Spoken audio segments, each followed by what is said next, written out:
10:72 de la mañana. Otra de las temáticas que hemos venido tocando estos días, obligado por una medida que llevó a cabo el gobierno de la ciudad de Buenos Aires, tiene que ver con la prohibición del lenguaje exclusivo en las escuelas porteñas. Bueno, vamos a hablar con una especialista sobre este tema, la doctora Romina De Luca, que es docente e investigadora de CONICET, integrante del CEICS, que es el Centro de Estudios e Investigación en Ciencias Sociales.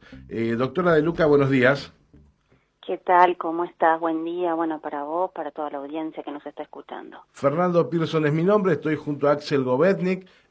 Hace días que venimos, doctora, consternados con esta cuestión y no queríamos dejarla pasar sin hablar con alguien que realmente haya investigado esto, con alguien que realmente sea un especialista en este asunto. Romina, ¿tiene algún valor lo que está haciendo la ciudad de Buenos Aires cuando el pueblo, cuando la población incorpora algo directamente?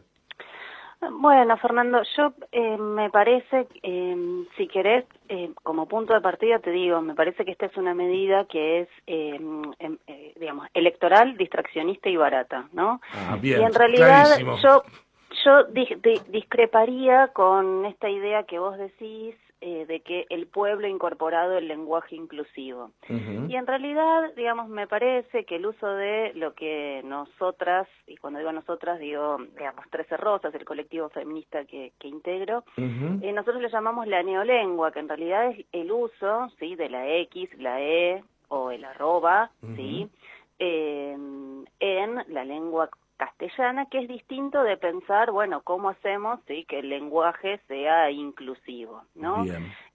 Entonces, ese me parece que es un punto de partida y que en realidad, digamos, estamos hablando más que nada, cuando nos referimos a esto, a la neolengua, ¿sí?, de algo que en realidad circula en pequeños grupos, ¿sí?, y que es más bien una imposición estatal. Es más, inclusive cuando uno analiza esto encuentra que, digamos, se promueve el uso de la neolengua Uh-huh. en las comunicaciones oficiales.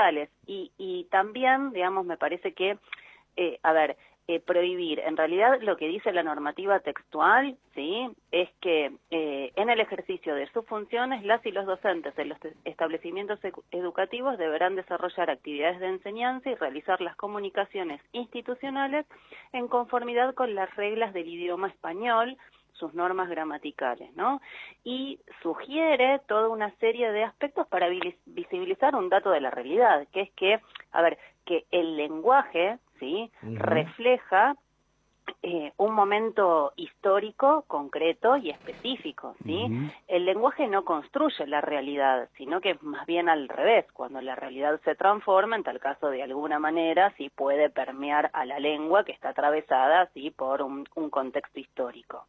Uh-huh. Entonces, ese me parece que es el primer punto de partida. ¿Por qué? Porque si no, digamos, podemos correr, ¿sí?, el desliz, ¿sí?, de nuestro propio presidente, Alberto Fernández, que dijo que había abolido el patriarcado cuando se sancionó, ¿sí?, la ley de interrupción voluntaria del embarazo, y ahí tenemos los índices de femicidio, violaciones, la brecha salarial, ¿sí?, las tareas de cuidado que siguen recayendo sobre las innombrables, es decir, las mujeres, la mitad de la humanidad, que, por cierto, el castellano, digamos, expresando una realidad material donde las mujeres estamos subordinadas, claro está que toma como medida universal, ¿sí?, al género masculino gramatical, ¿sí?, como representantes de todo. Pero me parece, y pensándolo desde educación, ¿sí?, Uh-huh. que lo que en tal caso vale la pena discutir es si, digamos, si esta medida en realidad es efectiva para resolver el problema que dice que quiere resolver, que es en parte la profunda crisis educativa y la crisis pedagógica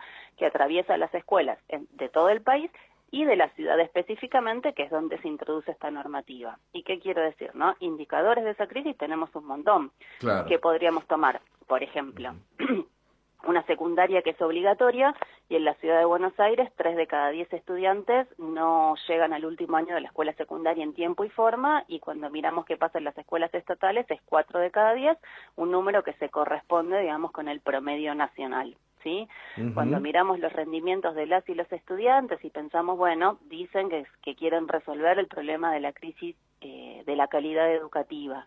digamos, si las pruebas educativas prepandemia mostraban que 12 de cada 100 estudiantes tienen comprensión lectora básica, y te diría un cuarto, ¿sí?, la misma medida para matemática. Pero si miramos esto, ¿sí?, por clase social, ¿sí?, lo que las estadísticas llaman nivel socioeconómico, socioeducativo, ¿sí?, tienen baja comprensión lectora 3 de cada 10 estudiantes y 1 de cada 2 en matemática, ¿no? Entonces, ese me parece que es el primer punto de partida, que lo que nos, digamos, lo que tenemos que pensar entonces, ¿sí?, es, digamos, cómo resolvemos ese problema, que la estrategia de que las y los estudiantes permanezcan en las escuelas, ¿sí?, y que en algún lugar del camino van a adquirir, ¿sí?, los contenidos, que ya no se llaman como contenidos, sino como habilidades. Digo, bueno, si yo no cambio materialmente las condiciones, digamos, efectivamente eso no va a pasar, y mucho menos una medida tan acotada como la que estamos hablando, ¿no? Claro. Y en este punto, además, Sí. me parece, yo decía, es distraccionista. ¿Por qué? ¿Sí? Porque si nosotros miramos esta medida, que dice que quiere resolver el problema de la calidad educativa, la tendríamos que poner en contexto con una medida que se tomó unas semanas antes, ¿sí? Los primeros días de mayo se reformó el régimen académico de la escuela secundaria porteña y se introdujo, digamos, el bloque pedagógico en el ciclo básico de la escuela secundaria. ¿Y esto qué quiere decir? ¿Sí? De nuevo, que sin cambiar las condiciones materiales en las cuales estudian las y los chicos, ¿sí?, yo voy a hacer que promuevan de grado, hayan o no hayan alcanzado los contenidos, que además son licuados. ¿Por qué? Porque son reemplazadas la idea de los contenidos o los conocimientos por la estructura de áreas o interáreas, por establecer un tribunal colegiado de docentes, ¿sí?, que si bien la ciudad está haciendo mucha campaña con nosotros vamos a evaluar numéricamente a las y los estudiantes, van a tener que aprobar con 6, después cuando miramos qué escriben en el régimen académico que acaban de reformar, dicen, bueno, en última instancia, no importa cuál es el promedio numérico de las notas que obtienen las y los estudiantes, porque si de alguna manera tuvo algún tipo de progreso, el tribunal puede decidir evaluarlo, ¿no? Además de que, digamos, se convierta la escuela en un lugar, digamos, ausente de sentido, cuando el mismo régimen establece que ya ningún estudiante se queda libre por inasistencias, aunque contradictoriamente dicen que las inasistencias se van a tener en cuenta a la hora de evaluar. Entonces digo, si uno mira, ¿no?, el problema que tenemos por delante, es decir, esta profunda crisis que tiene la escuela porteña, pero que es una realidad, digamos, que atraviesa a todo el país, y ponemos en contexto con todas las otras medidas que se están tomando, ¿sí?, ya ni hablemos de el ataque a las condiciones, digamos, de trabajo de docentes, con salarios de pobreza, larguísimas jornadas de trabajo para tener un salario de pobreza, las condiciones de infraestructura de las escuelas. Digo, si nosotros no cambiamos todo eso, ¿sí?, mágicamente el problema pedagógico que tenemos no se resuelve, y para eso hacen falta recursos, para eso hace falta revisar cómo enseñamos, para eso hace falta, por ejemplo, reducir la cantidad de estudiantes que tiene un docente en el aula, para si queremos realmente mejorar la calidad educativa, además de, obviamente, capacitar en servicio a las y los docentes. Entonces digo, en lugar de estar discutiendo esto, estamos discutiendo, ¿sí?, si el problema lo va a resolver, ¿sí?, el uso o no el uso de la neolengua, que, como dije al principio, tiene, por lo menos desde nuestra perspectiva, esos problemas que enumeraba antes. Romina, realmente nos acabas de dar una explicación perfecta. Yo entendí muy bien a dónde apuntás, y que realmente esto puede ser una maniobra de distracción para justificar de algún modo la baja en los niveles educativos, que no se va a resolver tomando esta medida. Sin embargo, me decía Axel, mi compañero de mesa hace un ratito, que Acuña había hablado de algún tipo de sanción, ¿no?, para los docentes que aplicaran este lenguaje. Romina, buen día. Mi nombre es Axel Govendi, te saluda. Sí, justamente, Acuña el día martes había dicho que iba a sancionar a los docentes si utilizaban el lenguaje inclusivo. Por lo tanto, sí sería una prohibición. Exactamente, pero no solamente eso. Ayer se contradijo diciendo que no es una prohibición, que de alguna manera no es una prohibición. es una sugerencia que de alguna manera se intenta para poder, lo que decía y explicaba claramente Romina con respecto a esto. Romina, no hemos quedado prácticamente sin preguntas porque nos has explicado perfectamente todo lo que acontece alrededor de este tema. Igual, sí. Axel, un solo bocadillo. Claro. Acuña dice muchas cosas en la tele, Sí, ¿no? sí. Y después otra cosa. Para sancionar a la docencia que utilice, digamos, la neolengua, tendría que tener un policía o un inspector en cada una de las aulas en las miles de escuelas que hay en la ciudad de Buenos Aires. Con lo cual, bueno, digamos, tomando el contexto Milei y queriendo presentarse los que ayer se decían palomas como halcones, pueden decir muchas cosas en la radio o en la tele. Después es irrealizable. Totalmente, estoy totalmente de acuerdo y además esto, lo primero que uno pensó es que ¿qué hay detrás de todo esto? Porque esto es distracción absoluta, no cabe la menor duda, ¿no? O sea, esto cuando vienen estos planteos. Ahora sí me preocupa, por ejemplo, lo que hicieron con las pasantías de los estudiantes, ¿no? Bueno, eso también está incluido, digamos, en la reforma del régimen académico, que es la introducción de pasantías, digamos, pasantías o trabajo profesionalizante, digamos, en distintas instituciones, no solo empresas, sino también puede ser ONGs, etcétera. Quiere decir, esto lo habilita la Ley de Educación Nacional, ¿sí? Y también, digamos, la ley de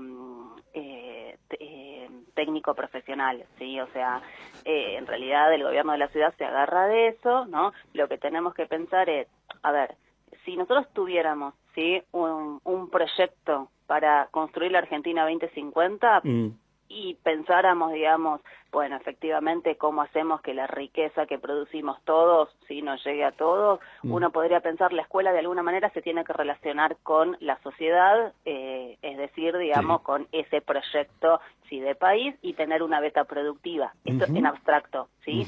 Ahora, en Argentina, donde la mitad de la población es pobre, 7 de cada 10 chicas y chicos son pobres, hay millones de desocupados y nosotros, digo, las y los trabajadores sostenemos una burguesía parásita, las pasantías profesionales no tienen ningún correlato, ¿sí? de construcción de una escuela que le dé sentido a la sociedad, sino que en realidad es trabajo gratuito para las y los empresarios. Claro. Eso hay que decirlo así, ¿sí? Y quería explicar esta diferencia entre si tuviéramos un proyecto para la Argentina 2050, efectivamente la escuela pensaría esto, ¿no? Efectivamente cómo mejoramos la productividad del país, distribuimos la riqueza, pensamos las necesidades sociales. Bueno, efectivamente sí fuera en ese contexto, pero no podemos escindir esta medida de eso y está generando, digamos, mucha cierta resistencia en las y los estudiantes, aunque de nuevo, ¿no? Fijémonos cómo es esto, es una medida muy en sintonía con lo electoral, a pesar de que, como digo, la normativa nacional habilita las prácticas profesionales. ¿Por qué? Porque lo que están tomando es efectivamente cuando las familias trabajadoras no tienen trabajo y le dicen que tal vez el pibe haciendo la práctica profesional después quede, o el pibe o la piba después quede, ¿sí? En la empresa, digamos, están tocando ese elemento y esa preocupación real que las familias tienen, ¿no? Lástima que lo haga siempre, ¿sí? Que lo hagan ellos, ¿no? Y que tengamos que nosotros, digo, el conjunto de la docencia, ¿sí? Pensar cómo tomamos, ¿sí? esa demanda de las familias y precisamente le explicamos esto, ¿no? Bueno, en este país eso es trabajo gratuito, pero si tuviéramos que dirigir nosotros los destinos de la educación, seguramente pensaríamos cuáles son las necesidades sociales y productivas del país y intentáramos vincular a la escuela con eso. Doctora Romina De Luca, muchísimas gracias por su tiempo, ha sido usted muy clara y nos ha ayudado a entender todo esto que nos pasa con las neolenguas. Muchísimas gracias. Axel, Fernando, un abrazo para ustedes y para toda la audiencia y quedamos a disposición. Hasta cada momento. Hasta luego.